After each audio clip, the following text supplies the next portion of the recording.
Died in a car crash. We're told she had just finished a concert in Mobile, Alabama Friday, was heading to Atlanta. Industry's darkest hour, as the case that has captivated the nation reaches its conclusion. Clive Davis has been sentenced in connection with Angie Stone's fatal crash. The official report was that Angie Stone passed away in a Sprinter, and she was the only person in the Sprinter that passed away out of the 9 total passengers in the car. A verdict that raises profound questions about power and corruption in the entertainment world. This verdict sends a message, states one industry insider after prosecutors presented their case. The evidence suggests this wasn't just an accident. Forensic analysis of the vehicle points to tampering that goes far beyond coincidence. This case goes deeper than a tragic accident. It reveals a pattern that many industry veterans have long suspected, but few dared to expose. The details that emerge during the trial paint a disturbing picture of what happens when artists challenge the status quo. The prosecution's presentation methodically dismantled the accident narrative that initially surrounded Stone's death. Despite early reports attributing the crash to brake failure, digital evidence recovered from multiple sources suggests something more calculated occurred just days after she began questioning financial practices within the industry. She was systematically documenting irregularities in royalty payments, reveals a source who worked closely with the investigation. A recording recovered from her cloud storage captured her confronting Davis about missing royalties just 3 days before the incident. The timing raises serious questions about whether this was truly accidental. This evidence fundamentally challenges the initial accident explanation. If Stone was building a case against powerful industry figures, could her death have been more than unfortunate timing? Even more concerning are the inconsistencies in the timeline surrounding her final days. While initial reports described a simple car accident on a rainy night, court testimony revealed Stone had been meticulously gathering financial records and seeking legal counsel for months. Everything about her behavior showed someone preparing for a significant legal battle, noted one witness during the trial. Her caution and documentation make the sudden crash scenario difficult to reconcile with her established patterns. As the investigation progressed, perhaps the most troubling discovery came from Stone's communications in her final hours. She contacted me that morning expressing concern for her safety, a close associate testified. She specifically said she had received threats warning her to stop her inquiries. She told me, "If anything happens, investigate thoroughly." Her fear was palpable, yet she remained determined to proceed with her planned meeting with journalists. This raises the central question: what circumstances would lead someone fearful for their safety to travel alone on that particular route? The choice of road itself is suspicious, noted one investigator during testimony. It presents the perfect combination of minimal surveillance and maximum vulnerability. Was this route suggested to her? And if so, by whom? Before examining the trial itself, let's consider what investigators found at the crash scene. Details that ultimately formed the foundation of the prosecution's case. Perhaps most significant was the absence of Stone's digital devices. Her laptop and phone were not recovered from the vehicle, states the official police report. Yet multiple witnesses confirm she had both items with her earlier that day. These missing devices reportedly contained the documentation she had been gathering regarding financial discrepancies. The coincidental disappearance of precisely these items raised immediate red flags for investigators. The vehicle's diagnostic systems provided another crucial piece of evidence. Forensic analysis revealed unusual access patterns to the car's electronic systems shortly before the crash. The vehicle's braking and stability control systems showed evidence of external access approximately 17 minutes before the recorded impact, testified an automotive security expert. This type of intrusion requires specialized equipment and knowledge, certainly not something available to the average person.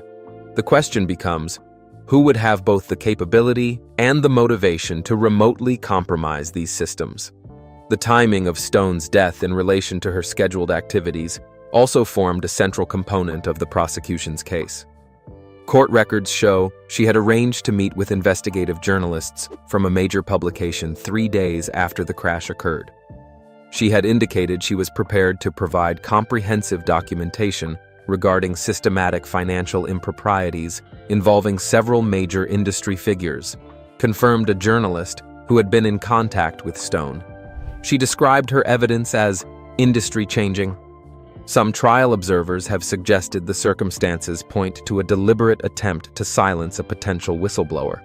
The evidence presented shows classic patterns associated with preemptive action against someone preparing to expose significant wrongdoing, testified a former federal investigator specializing in financial crimes. The sequence of events, from intimidation to isolation to elimination, follows a recognizable progression seen in other cases involving high-stakes financial exposures. The medical evidence presented during the trial raised further questions about the crash itself. The nature and pattern of injuries observed during examination are inconsistent with the reported crash dynamics, stated the forensic pathologist who conducted the autopsy. Several indicators suggest the victim may have been unconscious or incapacitated prior to impact. B singer Angie Stone has died in a car crash. We're told she had just finished a concert in Mobile, Alabama Friday. This finding directly contradicts the scenario of a driver losing control. Additionally, first responders noted unusual security protocols implemented almost immediately at the scene. "We were instructed to limit media access to an extraordinary degree," recalled one emergency worker during testimony. "In my 20 years responding to accidents, I've never seen that level of information control for what was supposedly a routine traffic incident." The absence of expected documentation from the scene has troubled investigators from the beginning. Modern vehicles of this caliber typically have multiple recording systems beyond the standard black box, explained an automotive forensics specialist during the trial. Yet several of these systems were either missing entirely or showed evidence of data corruption focused specifically on the time frame immediately surrounding the crash. This selective loss of data suggested to prosecutors a deliberate attempt to eliminate evidence rather than random damage from the impact. The trial revealed a pattern of professional isolation that Stone experienced after beginning her financial inquiries. According to testimony from her former manager, there was a noticeable change in how the industry responded to her after she started asking questions about accounting practices. Despite continued commercial success, she was systematically excluded from industry events and opportunities. This is consistent with how the industry typically responds to those who challenge its financial structures. As the trial progressed, connections emerged between Stone's case and other artists who had experienced unusual circumstances after challenging industry financial practices. There's a discernible pattern that emerges when you examine cases like Whitney Houston, Bobby Christina, and now Angie Stone, noted an industry analyst who testified as an expert witness. Each began asking difficult questions about money, each faced increasing isolation, and each met untimely ends under circumstances that raised significant questions. Industry experts testifying for the prosecution suggested these cases reflect a troubling approach to managing artists who challenge established power structures. The industry has historically employed various methods to protect its financial interests when challenged, testified a former music executive with decades of experience. These methods range from contractual penalties to professional blacklisting, but this case suggests the possibility of more extreme measures when billions in revenue are at stake. Perhaps the most explosive testimony came when the prosecutor introduced evidence linking Davis to other suspicious deaths in the industry. Former associates of Luther Vandross and Barry White have come forward with testimony that both artists had confronted Davis about royalty discrepancies shortly before their deaths, revealed a forensic accountant who analyzed financial records. In each case, the artists were preparing to take legal action regarding what they believed were systematic accounting irregularities. A former colleague of Barry White testified, "Barry tried to warn other artists about what he had discovered. He specifically reached out to Luther Vandross to share his concerns. Both men died before they could pursue their claims." This testimony aligned with statements from other industry professionals who described a pattern of convenient deaths among artists who challenged financial practices. Following Stone's death, unusual activities at her residence raised additional concerns. within 48 hours, her home studio had been emptied of recording equipment and documentation, testified a security guard familiar with the property. This occurred before any official estate proceedings had begun. This rapid removal of potential evidence suggested to investigators a coordinated effort to eliminate documentation that might have supported Stone's claims. Digital evidence played a crucial role in the prosecution's case. Stone's social media accounts showed unusual activity patterns immediately following reports of her death. Posts specifically mentioning financial discrepancies were deleted within hours of the crash being reported, testified a digital forensics expert. This required access to her accounts that should not have been available to anyone but Stone herself. The selective nature of the deletions, focusing exclusively on content related to financial claims, suggested a targeted effort to eliminate specific information rather than general account management. The absence of surveillance footage along the route where the crash occurred presented another unusual circumstance. This particular stretch of road represents one of the few areas in the region without traffic or security cameras, noted the lead investigator during testimony. The statistical probability of randomly selecting precisely this location for a drive is extremely low, raising questions about whether Stone was directed to this area for a specific purpose. The technical aspects of the vehicle failure formed a central element of the prosecution's case. Automotive experts testified that the specific nature of the brake system failure was inconsistent with typical mechanical issues. Modern vehicles employ redundant braking systems specifically designed to prevent catastrophic failure, explained a vehicle safety specialist during the trial. The particular pattern of failure observed in this case is virtually impossible without deliberate compromise of multiple safety systems simultaneously. This is not something that occurs through random mechanical failure. As the trial proceeded, financial evidence revealed significant motivations for preventing Stone's planned disclosures. The royalty practices she was investigating potentially impact billions in revenue across the industry, testified a financial analyst specializing in entertainment accounting. Her documentation threatened to expose systematic practices that have diverted substantial sums from artists to executives and corporations over decades. This financial motivation provided what prosecutors described as compelling reason to prevent her from sharing her findings with journalists and potentially initiating legal proceedings. The trial took an unexpected turn when evidence emerged connecting Davis to Sean "Diddy" Combs. And you learn that the subject has got to sink to that level that they want help. Through a series of encrypted communications. Data forensics recovered messages suggesting a mentor-protege relationship between Davis and Combs spanning decades, testified a cybersecurity expert who analyzed the communications. These exchanges included discussions about managing artists who became problematic and methods for ensuring loyalty within the industry hierarchy.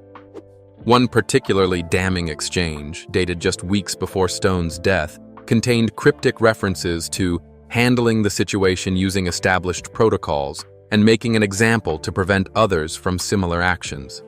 While the defense argued these were standard business communications taken out of context, their timing and content raised significant concerns for investigators.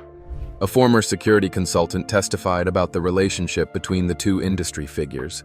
Davis operated as something of a mentor to Combs, teaching him the methods that had kept him at the top of the industry for decades. The pattern of behavior we're seeing in recent allegations against Combs bears striking similarities to tactics long associated with Davis's management style. This testimony established what prosecutors called a legacy of control, passing from one generation of industry power brokers to the next. Several former associates described Davis as the George Bush of the music industry and ancient evil, who had shown Combs how to maintain control through intimidation and financial leverage. Clive told Diddy to smarten up and stop being so reckless for years, claimed one former assistant who testified under immunity. When Diddy didn't listen and his actions became too public, Davis withdrew his protection, which explains why Combs suddenly found himself facing serious legal consequences after decades of similar behavior. Digital forensics experts discovered a pattern of communication between Davis and Combs that dramatically decreased just before Combs's legal troubles began. The sudden cessation of contact between these individuals after years of regular communication suggests a deliberate distancing, noted one analyst who reviewed the data. This is consistent with someone cutting ties to avoid association with impending legal problems. The jury deliberated for just 7 hours before returning the guilty verdict, suggesting the evidence was overwhelming. In 30 years of covering criminal trials, I've rarely seen a jury reach consensus so quickly on such a high-profile case, notes a legal commentator who observed the proceedings. The evidence connecting Davis to this crime was simply irrefutable. The defense's inability to explain the timing of these technical anomalies or their selective nature ultimately failed to create reasonable doubt in the jury's assessment. As the case concluded, the judge's sentencing remarks acknowledged the broader implications.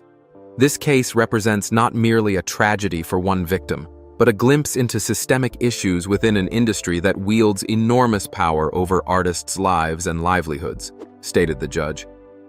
The sentence reflects both the severity of this specific crime and the need to deter similar abuses of power within entertainment structures that often operate with minimal oversight.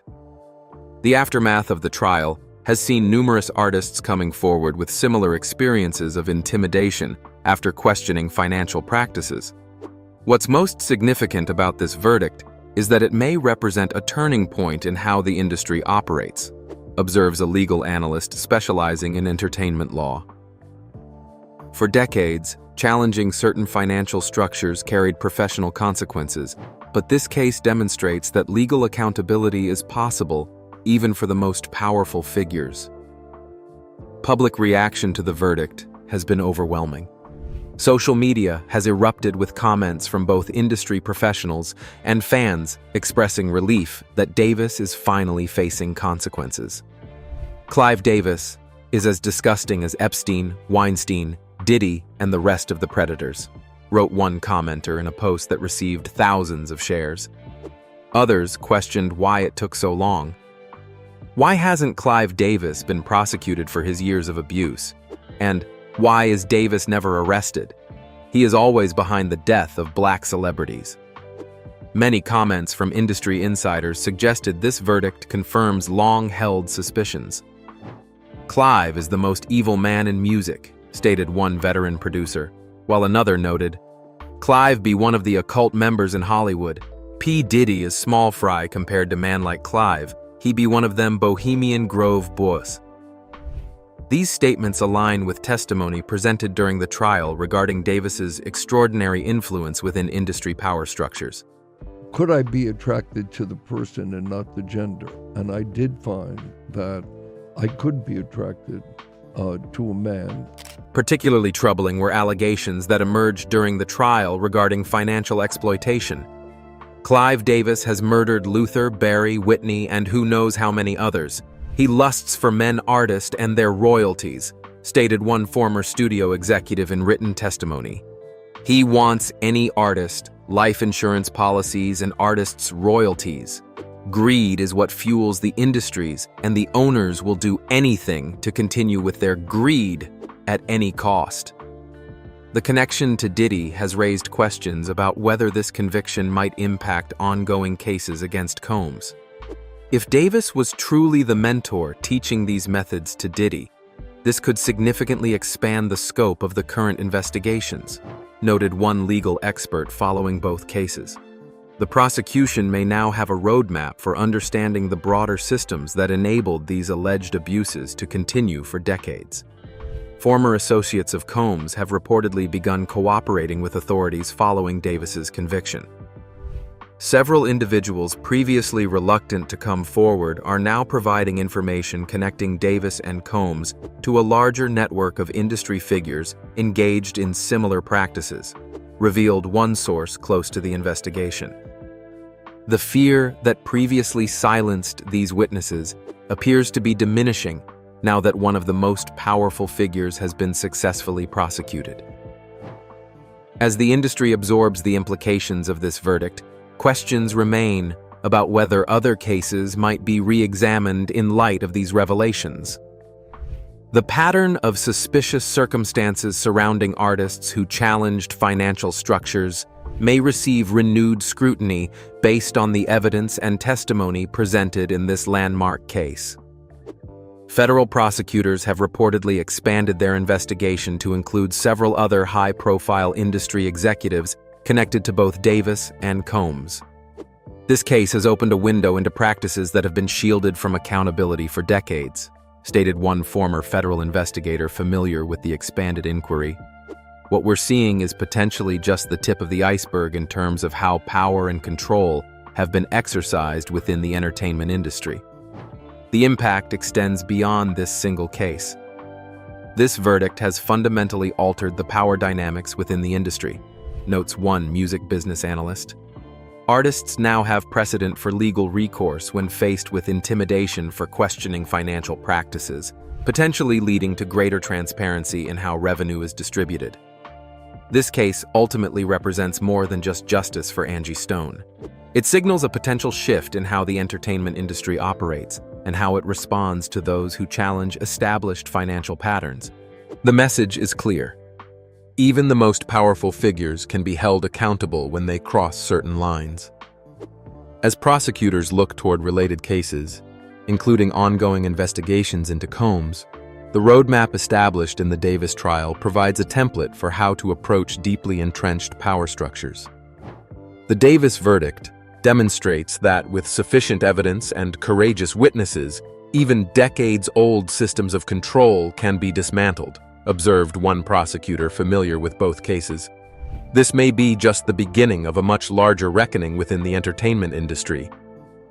As this chapter closes with Davis beginning his sentence, many observers are asking whether this represents the beginning of a broader reckoning within an industry long known for protecting its own interests at all costs. Will other cases be reopened? Will more artists come forward with similar experiences? And most importantly, will this verdict lead to fundamental changes in how the industry handles those who question its financial practices? The answers to these questions will unfold in the coming months and years, but one thing is certain. The music industry will never be quite the same after this watershed moment in entertainment history.